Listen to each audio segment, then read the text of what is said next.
Hi, my name is Katerina. I'm international communication consultant, and today we are going to discuss with you how to start watching movies in English. So, you turn on the movie, you choose the original track, and you start watching. Simple, right? Why don't you do it? You don't do it probably because you see watching film as a relaxing activity at the end of the day, during the weekend, or on Friday evening. But when you think about watching movies in English, it's a different story. It's an educational tool. It requires a lot of energy, translation, and it's so difficult and boring that you postpone it for better times. Why should you start watching movies in English? Well, first of all, in countries where they have no dubbing for films, the research has shown that the general level of English among the country is much higher. The second point is you can finally start watching movie from the first hand. So you hear the original voices, you hear original ideas without any translation. There are so many benefits, but how do you get there? You should develop a habit. Yeah, of course, we should develop a habit. We have tried so many times and it didn't work. Well, there are 3 simple steps which you need to go through to make it happen. Step number 1 is preparation. You should think in advance how you're going to watch, who you're going to watch with, and what you're going to watch.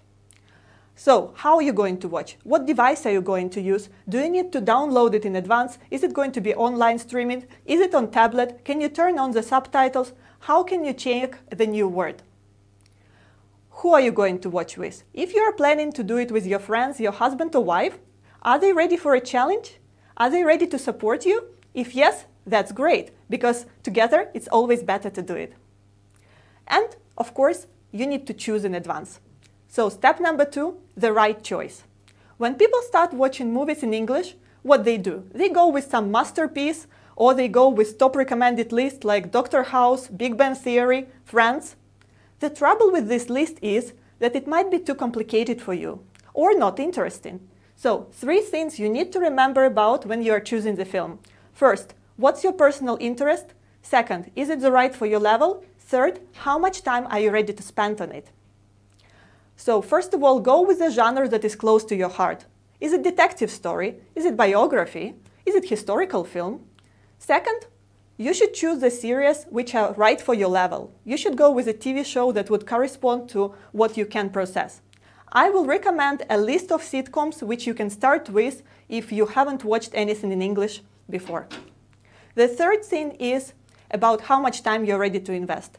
Sitcom is generally 20 minutes. Drama is a bit longer, it can be up to 1 hour. How much time do you have in the evening to start watching it? And the third step is system approach. The biggest mistake here is that people jump from film to film, they get really frustrated, they don't catch anything, and they give it up. I suggest that you choose one particular TV show and set yourself a goal. Like, in 2 months' time, I will be able to understand 80% of episodes of Game of Thrones.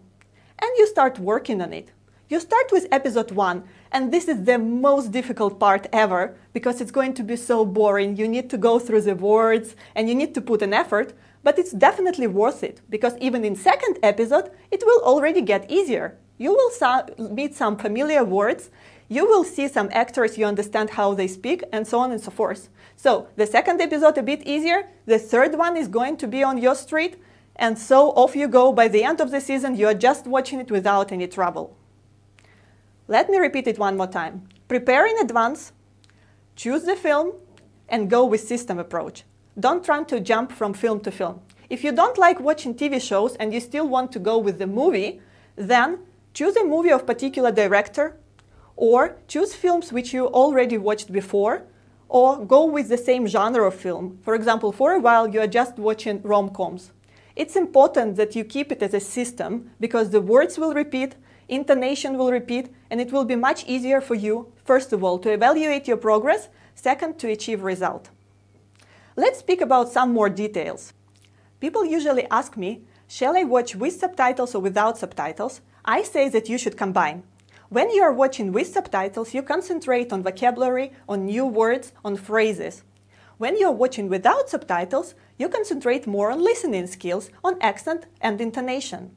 So, what's the way out? One way out can be that you watch one episode with subtitles, one episode without subtitles. If you can't push yourself into start watching without subtitles, make a deal with yourself. You only watch first 5 minutes without subtitles and then you switch them on. I bet after third episode you will forget to switch them on.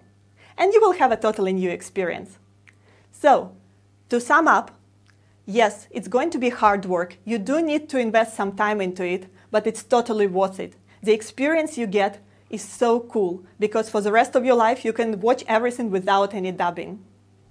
Check my other videos on how to learn English, subscribe to my YouTube channel, follow me on Facebook. Thank you. See you.